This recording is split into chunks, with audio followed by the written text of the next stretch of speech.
اعوذ باللہ من الشیطان الرجیم، بسم اللہ الرحمن الرحیم۔ میرے اسلامی مسلمان بھائیو، السلام علیکم ورحمۃ اللہ وبرکاتہ۔ میں آپ کی خدمت میں کوئی دینی باتیں گوشہ گزار کرنا چاہتا ہوں۔ جیسا کہ انسان اس بات پر غور کرے کہ اگر اللہ تعالیٰ چاہتا تو پوری کائنات کے لوگوں کو ایک قانون بنا کر دے دیتا، بھائی تم اس پہ عمل کرو، اور سارے لوگوں کی بخشش فرما دیتا۔ یہ کوئی مشکل کام نہیں ہے اس کے لیے۔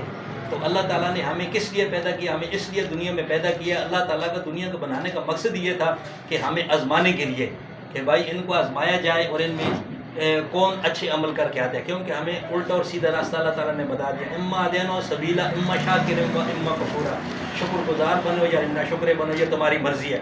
یعنی انسان کی مرضی پہ یہ چیز چھوڑ دی ہے کہ وہ کون سا راستہ اختیار کرتا ہے، کیونکہ ہمیں دونوں راستوں کو بتا دیا گیا، یہ الٹا اور یہ سیدھا ہے۔ اور یاد رکھنا کامیابی سیدھے راستے پر ہے۔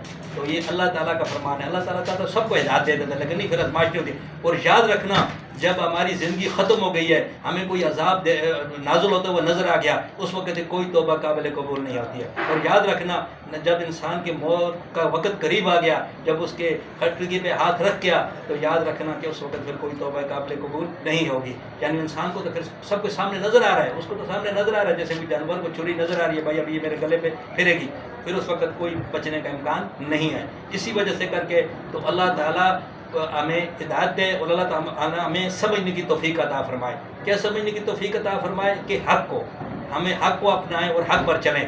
اور ایک انسان ساری زندگی نماز پڑھتا ہے، 60 70 80 سال کی عمر میں، اس کی ایک نماز بھی قبول نہیں ہوئی۔ وہ اس کی وجہ کیا ہے؟ کہ بھائی وہ خضوع سے اس نے اللہ تعالیٰ کے آگے سجدہ نہیں کیا۔ ایسے جیسے مرغیاں دانے چگتی ہیں، اس طرح نماز نہیں ہوتی۔ نماز بھی پرسکون طریقے سے ہوتی ہے، اللہ تعالیٰ کے آگے کھڑا ہونے کا خیال کرے کہ اللہ مجھے دیکھ رہا ہے یا میں اللہ کو دیکھ رہا ہوں، تو تب جا کے انسان کو سکون ملتا ہے۔ اور یاد رکھنا اگر دلوں کو سکون ملتا ہے تو اللہ تعالیٰ کی یاد سے ملتا ہے، یہ یاد رکھنا، دولت سے نہیں ہے۔ اگر دولت سے سکون ملتا ہو تو آپ کے سامنے کروڑوں پتی اربوں پتی لوگ ہیں، آپ ان کی کہانی سن کے آپ کو پتہ چل جائے گا، پھر پوری دنیا آپ کائنات کو چھانٹ لو، آپ کو کوئی آدمی پرسکون نہیں ملے گا۔ ہر آدمی کسی نہ کسی مسئلے میں مبتلا ہے، ہر آدمی کوئی نہ کوئی پریشانی ہے، کوئی مرض الموت میں مبتلا ہے، کوئی کس چیز میں مبتلا ہے، کوئی اسپتالوں میں پڑا ہوا ہے، اور وہ اربوں خربوں روپے کے مالک ہے، بینکوں میں ان کو اتنا پیسہ پڑا ان کو پرواہ ہی نہیں ہے کس کو کون کھائے گا یا کس کو ہم دیں۔ لیکن اللہ تعالیٰ انہیں یہ توفیق نہیں دے رہا ہے کہ ہم کسی کے حوالے کریں یا کسی کو دے دیں، ان سے کوئی فائدہ اٹھا لیں، یہ جمع کرتے ہوئے ایسا ہی رہ جائے گا۔ تو کتنے ہی لوگ ایسے چلے گئے دنیا سے، آپ نے بھی دیکھے ہوگے، میں نے بھی دیکھے ہیں، بہت بڑی دنیا ہے۔ تو اللہ تعالیٰ ہمیں اس چیز کو سمجھنے کی توفیق عطا فرمائے کہ جو کچھ اللہ تعالیٰ نے ہمیں دیا ہے ہم اللہ کے راستے میں خرچ کریں، اللہ کی مخلوق پر خرچ کریں، اللہ تعالیٰ کی مخلوق کو ہم دیں، کیونکہ اللہ نے ہمیں دیا۔ اللہ تعالیٰ قرآن پاک میں کیا فرما رہا ہے؟ جو میں نے تمہیں دیا اس میں سے خرچ کرو، جو میں نے تم کو دیا ہے۔ تو اللہ تعالیٰ نے ہمیں دیا۔ کسی سے آپ پوچھیں تو بولے مجھے اللہ نے دیا، تو اللہ نے آپ کو دیا، تو آپ اللہ کے راستے میں کیوں نہیں خرچ کر رہے؟ تو ہم لوگ کیا کرتے ہیں کہ ہم لوگ بولتے ہیں یہ کم ہو جائے گا، تھوڑا ہو جائے گا، یا ہم کسی کو کیوں دیں؟ بھائی ہم نے خود کمایا، اپنی محنت کی ہے، بھائی ہم کیوں دیں؟ تو اس طرح بھی بولتے رہتے ہیں۔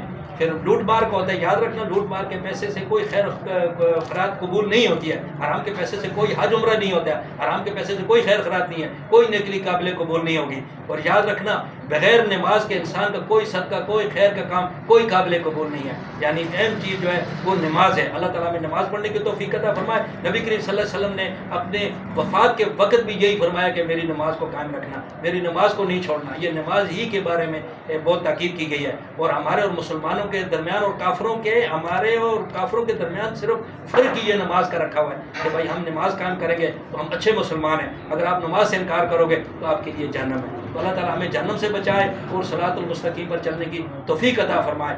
وما علینا البلاغ۔